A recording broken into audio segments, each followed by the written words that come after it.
haven't really been buying many knockoffs or third-party stuff recently. As I stated in my last couple of videos, I haven't really been interested much in anything other than Energon Prime. Even Armada Megatron that Fantobi made hasn't really tickled my fancy enough to want to drop $300 on it. But when Never Too Old Store offered to send me this, I was like, yeah, I'll give it a go. And honestly, it's not bad at all. I have problems with it. I have things I like and things you need to watch out for when buying something like this. But first, this was sent to me by Never Too Old Store. They're the shop based out of the United States that has a boatload of Transformers goodies. People have been tweeting at me that they've gotten a bunch of old movie toys from here, so that's pretty sick. They do have this guy in stock, and if you use code TOYGUY, you'll get 10% off your order on anything. This is the last of the 3 figures they sent me, and they themselves are really great. Like, the people there are really cool, so definitely go check them out. Link is in the description down below, and thank you very much for sending this now onto the actual figure. This is a knockoff, like I said, and that comes with literally no quality control. So you may get an amazing copy, or you may get a copy with issues. And I unfortunately got the one with the issues. However, they are all fixable. So the issues were as follows. Just in case you get a copy similar to this, loose elbows, which I fixed by adding a little bit of floor polish into the top of the rivet and moving the arm joint back and forth. Thanks to Weebot the Robot for telling me that method. Go check him out too, links in the description. Next of the issues was the loose hips. I fixed that by taking apart the ratchets and tightening them up a little bit and putting it back together. Either you stretch the spring out a little bit to make more tension within the actual ratchet itself, or you can replace the spring. You can do all sorts of little things. The next issue was the loose stock, like the thingies, like the fold-out thingies. I put some floor polish in there, and the silencer didn't fit properly. It would always fall off, so I put a layer of super glue around the post and let it dry for 24 hours, and then I stuck it back on, and that fixed that issue. So that's a majority of the issues gone, but the 2 issues that still remain are the loose backpack and the loose hinge that keeps up the barrel in robot mode. So I do need to still fix those. I just haven't had the time to do so. The back kibble cover does a pretty good job at keeping the back portion in place, and Silly Putty helps keep the barrel in place until I get it repaired. But for this video, I'm not using the Silly Putty because I have to show you how it works. And getting at that joint pin is going to be so much of a pain in the ass to try and fix. Oh, and the chest panel's loose too, but that's not that big of an issue to the point where I'm not actually going to fix it. So with all that said, why do I still like it? Well, it is a straight one-to-one of the official one, and it doesn't cost as much. They don't have to deal with design. The materials are dirt cheap, missing the metallic gray paint all over it. There's no marketing for this, hence the cheaper price. And honestly, for that price, it's pretty good, problems and all. It's a nice little Saturday project to fix, so there is that. However, I did get floor polish in my eye, so please be careful. He does look good in this lighter gray. I like the metallic gray of the actual one, like the official one, but I like this a lot more. It looks great next to any other official masterpieces I have, and next to that KO Starscream. It just looks wonderful. You can flip the cannon down to be toy accurate, but I don't really do that here. That's more for the plus variant. Paint chipping isn't a real issue here because it's not coated in silver paint until you get to the black parts. Yeah, they're chipping around the crotch area and the handle too on the stock. It's nowhere near as bad as the official toy because it's not covered in this paint, but he has an injured PP now and I do notice it. I just love having a nice Masterpiece Megatron to put with my Masterpiece stuff because Make Toys Despotron just wasn't really doing it for me. That, and it's so old, it has not withstood the test of time. It is broken. His cannon makes so much noise and the speaker is really, really bad. Okay, so he makes transformation sounds that cut out, which made me laugh. He speaks in Frank Welker's voice. We can't understand it. He speaks another language that I can't understand. I'm assuming the people who do speak that language won't be able to understand it either because the speaker is so bad. And it's some shooting sounds.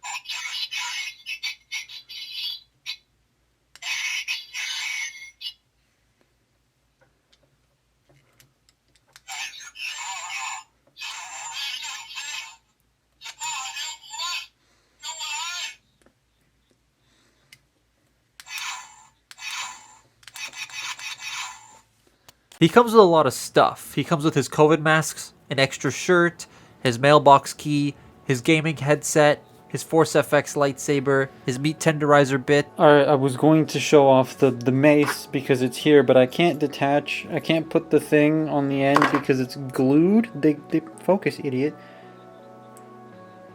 They glued it in place for some reason. I can't take it out. And then I also noticed that the chain link here is starting to come undone. And so that's, yay, that's can't use the posable mace. It's great. His stock and silencer can be combined to become this thing, or you could do the lockdown gun face if that's something that interests you. But the coolest thing the stock can do is actually become a flight stand. This is a KO though, so I don't really trust it that much, so I don't use it very often. But the fact that Takara, like originally, had worked that into the Masterpiece Megatron that they made to have a stand that comes with it and also become an actual accessory for the toy, I love that. His posing's pretty good. Kind of wish his ab crunch was a little easier to activate. That clip thing, it felt like there wasn't one for the longest time. And the shoulder bits are a bit awkward to move around, but I love how deep the knee bend is on a single ratchet. And I think Takara did an awesome job at figuring that out. The fingers don't fall off like that Starscream I have, so that's a plus. And surprisingly, the feet have a lot of range of motion, but the feet are constantly falling apart on my copy. I need to thicken those joints up a bit, and that didn't start happening until I started shooting this video. So I don't know what happened there. I feel that even though this toy has got a lot of bashing back when it released, the Takara one, they did a great job on the articulation of this guy. If you also want to use the transformation joint, you can give him shifting hips if you want, so that's also a nice touch. Transformation is just... well, this is from the overcomplicating area, where transformations were super involved and too much in certain areas. But if you take it slow and work it out in a patient manner, it's not that bad. But there are still some points where it's a pain in the ass, and yeah, I'm not going to be doing this too often, but I find myself not hating the transformation that much.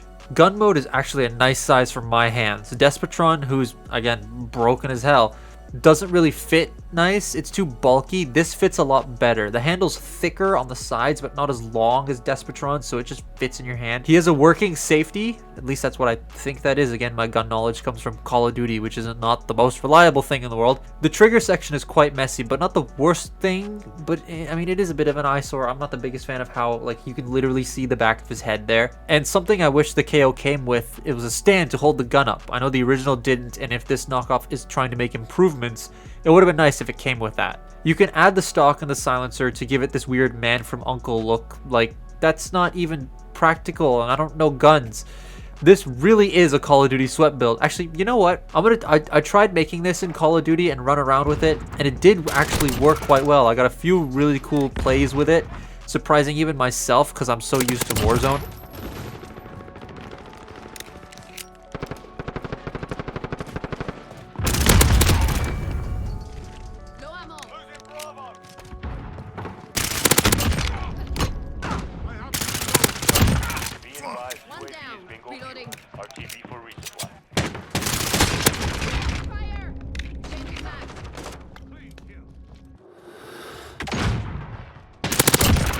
And then I started dying over and over and over and over. And yeah, it's not super effective. I also used the Psychov pistol because I didn't really feel like trying. It has a nice weight to it though. It feels heavy in the hand, and the die-cast bottom actually makes it feel a bit more premium and balanced in your hand, but it doesn't really do much. Cool prop, but I'm not displaying it in gun mode. It's neat, and for the price of this KO, it's not bad at all. Issues and all, they're fixable, like the issues on Starscream. That's probably the same company, let's be completely honest here.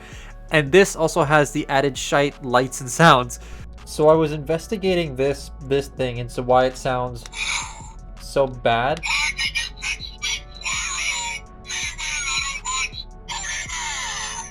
I have no idea what he said except for farewell Autobots forever. I was trying to figure out why this sounded really bad, and I noticed that this cap comes off. And there's the driver. That is the dinkiest speaker driver I've ever seen in my life. Like, it feels so cheap. It's so bad. It's also like on an angle. It's kind of not straight in there. So yeah, that's the reason why this thing sounds like garbage, is because that is the cheapest speaker I think I've ever seen in my life. Again, there will be a link in the description to go check this figure out if you want to. Thanks again to Nevertold for sending it. I do recommend it, but only if you're okay with the repairs you may have to do. Because while they're easy fixes on mine, you never know what you're going to get with these knockoff toys, but that's also not saying that you're also going to get a crappy copy. You might get a superb copy. I have a friend who got one of these and he absolutely loves it. He's had hardly any issues with it. So your mileage may vary there, but I still think it's a worthy pickup for its price. But that's my look at Infinite Transformations Masterpiece 36 Megatron. Follow me on Twitter and Instagram, and I'll see you next time. Bye-bye.